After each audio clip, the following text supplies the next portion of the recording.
യൂദായുടെ ലേഖനം ഒരു പഠനം. Part number 5. യൂദായുടെ ലേഖനത്തിലെ അഭിസംബോധനയിൽ അടങ്ങിയിരിക്കുന്ന പ്രധാനപ്പെട്ട 3 കാര്യങ്ങളായിരുന്നു നാം ചിന്തിച്ചത്. കരുണ, സമാധാനം, സ്നേഹം എന്നിങ്ങനെയായിരുന്നു അത്. 4-ാം വാക്യത്തിലേക്ക് വരുമ്പോൾ വിശ്വാസത്യാഗത്തിൻ്റെ തുടക്കത്തെക്കുറിച്ച് ഓർമ്മപ്പെടുത്തിയാണ് മുമ്പോട്ട് പോകുന്നത്.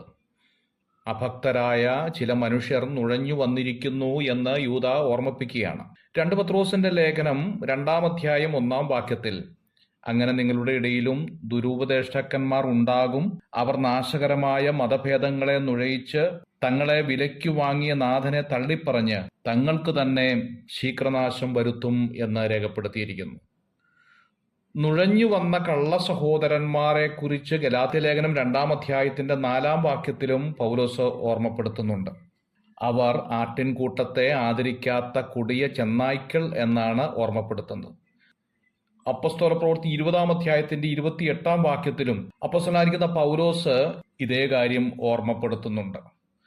റോമാലേഖനം 16-ാം അധ്യായത്തിന്റെ 17 മുതലുള്ള വാക്യങ്ങളിൽ പഠിച്ച ഉപദേശത്തിന് വിപരീതമായി ദ്വന്ദ്പക്ഷങ്ങളെയും ഇടർച്ചകളും ഉണ്ടാക്കുന്നവരെ സൂക്ഷിച്ചുകൊള്ളുവിൻ എന്ന് രേഖപ്പെടുത്തിയിട്ടുണ്ട്.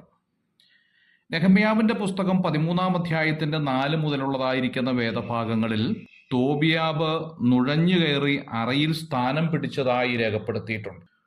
1 കൊരിന്ത്യർ 3-ാം അധ്യായത്തിന്റെ 16-ാം വാക്യം വായിക്കുമ്പോൾ നമ്മുടെ ഹൃദയമാണ് ദേവാലയമെന്ന് വ്യക്തമായി രേഖപ്പെടുത്തുന്നുണ്ട്.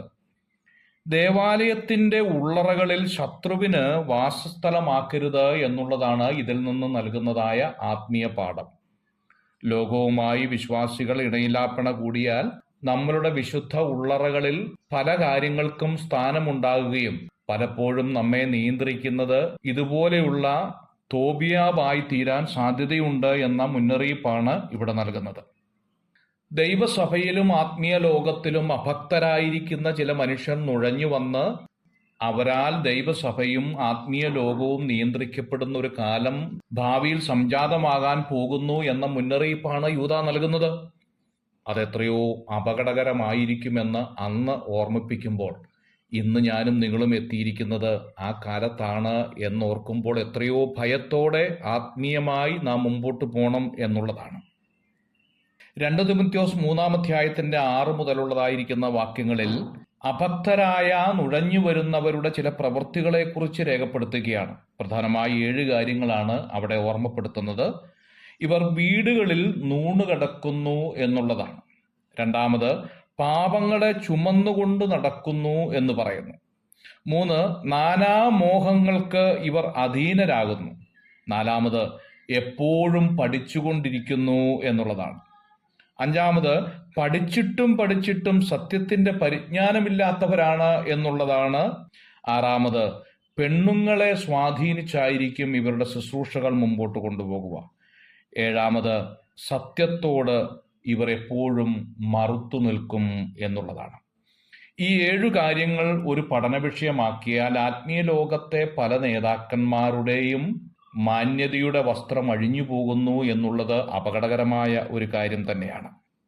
2 പത്രോസ് 2-ാം അധ്യായത്തിന്റെ 1-ാം വാക്യത്തിൽ നാശകരമായ മതഭേദങ്ങളെ നുഴയിച്ച് തങ്ങളെ വിലയ്ക്ക് വാങ്ങിയ നാഥനെ തള്ളിപ്പറയും എന്ന് രേഖപ്പെടുത്തിയിരിക്കുന്നു.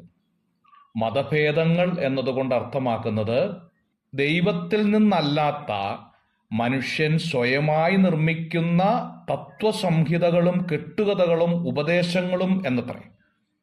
ആരായിരുന്നു വേദവിപരീതികൾ എന്ന് ഈ ഭാഗത്ത് കാണുന്നുണ്ട്. അവർ അഭക്തന്മാരാണ്, ദൈവകൃപയുടെ ശത്രുക്കളാണ്, സത്യനിഷേധികളാണ് എന്നും യൂദാ വ്യക്തമാക്കുന്നതായി കാണുകയാണ്. ഇങ്ങനെയുള്ള അഭക്തരായി നുഴഞ്ഞു വന്ന് ദൈവജനത്തിന്റെ മധ്യത്തിൽ സ്വാധീനം ചെലുത്തി ദൈവസഭയെയും ദൈവജനത്തെയും നിയന്ത്രിക്കുവാൻ ശ്രമിക്കുന്നവരെ വളരെ വിവേകത്തോടും പ്രാർത്ഥനയോടും കൂടി പോരാടി ജയിക്കണം എന്നുള്ളതാണ് യൂദായുടെ ലേഖനത്തിലെ പ്രമേയം. ആരായിരുന്നു വേദവിപരീതികളെന്ന് പിന്നീട് 4-ാം വാക്യത്തിലേക്ക് വരുമ്പോൾ യൂദാ ഓർമ്മപ്പെടുത്തുകയാണ്. 1ാമത്, അവർ അഭക്തന്മാരാണ് എന്ന് പറയുകയാണ്. യൂദായുടെ ലേഖനത്തിൽ അഭക്തന്റെ ആത്മീയ നിലവാരം 16-ാം വാക്യത്തിൽ രേഖപ്പെടുത്തിയിരിക്കുകയാണ്. ഇവരുടെ പ്രവൃത്തി 18ഉം 19ഉം വാക്യത്തിലും വിവരിക്കുകയാണ്.